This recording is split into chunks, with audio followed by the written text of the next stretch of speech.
so I'm going to try my opening voice on the million, because it's illegal to have amplified sound there. But anyway, so my name is Sarahana. I'm the assembly member that represents the city of Kingston and other 18 localities in the lower chamber of the state legislature.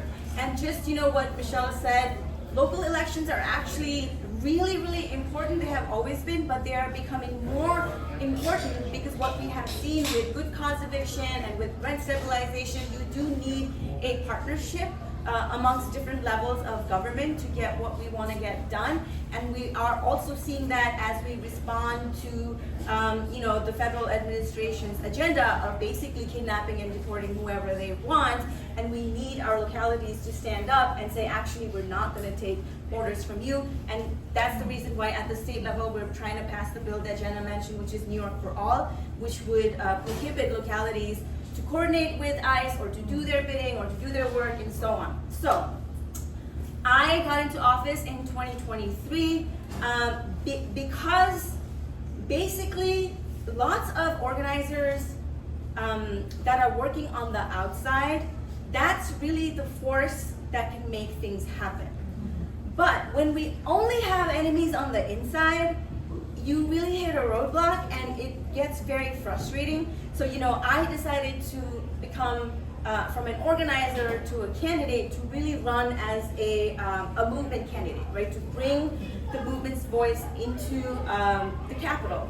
So, of course, I had to introduce Hudson Valley Power Authority Act because it is complete BS that everything that your energy utility does maximizes profits for them. How does it make sense? That makes no sense, right? Energy is a basic need. It's not like you're shopping for a designer handbag. Everybody needs it, right? Everybody needs it. We're not shopping for like premium energy or whatever. Everybody needs basic energy to be healthy and to be warm or whatever at their homes. And what's happening now is that the rates are gonna skyrocket because these utilities are not equipped to do the job that needs to be done in maintaining this very costly energy infrastructure that needs constant upgrades, that needs constant maintenance. And every single thing that they do, we pay for it. We pay 100% of the operating costs. We pay 100% of the capital investments. We pay 100% of the financing costs. We pay the taxes, and we pay the interest on the loans they take out on behalf of us, and we pay for the authorized profits. So this is what all of us are on the hook for, and so it's no wonder that the rates are going up. But this kind of fight, we needed somebody to introduce it on the inside, and it's been introduced now. I carried this bill with Senator Michelle Hinchy, and in Long Island, they have not been able to introduce their version because they don't have the senator to do that. So here we really have a chance in the Hudson Valley to be the model for how to do this. We have 2 lead champions and we have groups that are working in a coalition to pass this bill, right? So what we need to do is there are, almost 100 or maybe more than 100 localities in the Central Hudson Territory, like towns, villages, or whatever. We need all of them to hear from constituents so that they will pass a resolution saying, yes, we want you to pass this bill at the state level.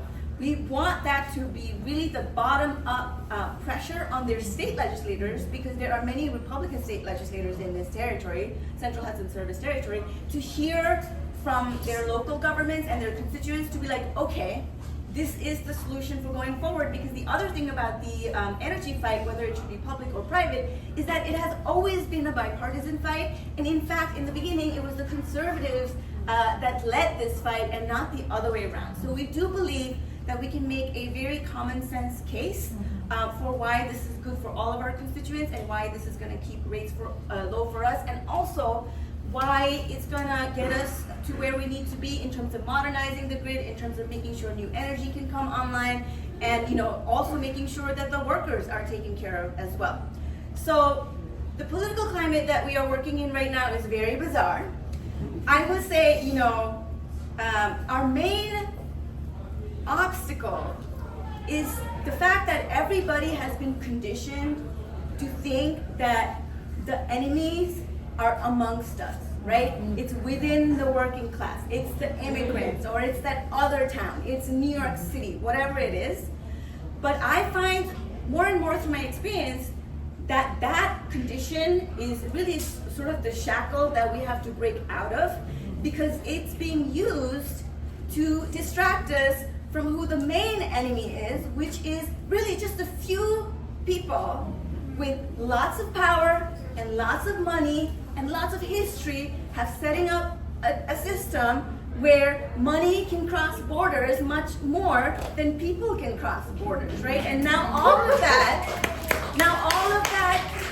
is coming to explode right at our face, because everybody on the right, on the left, is responding to the fact that none of the systems we have built is actually working.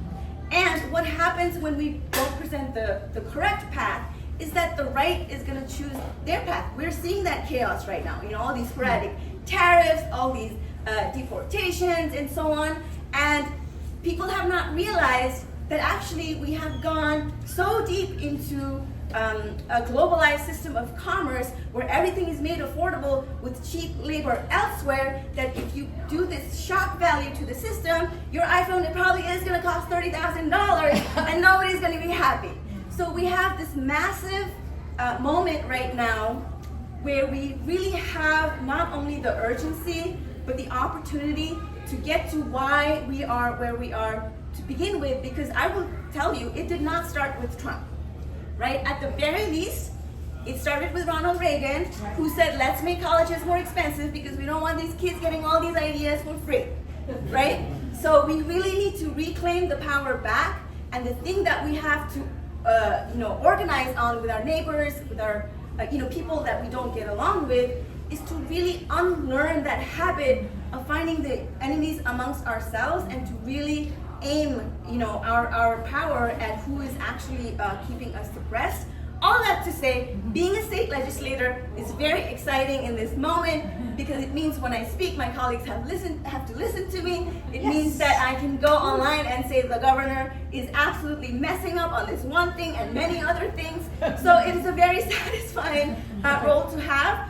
But all of this would be nothing if people were not organizing on the outside. Even when we look at the history of New Deal, it did not happen because of purely of FDR. It's because all these people had fought and set things up for him to come in and do all these things. So that's the kind of opportunity we have to create. So thank you so much for having me.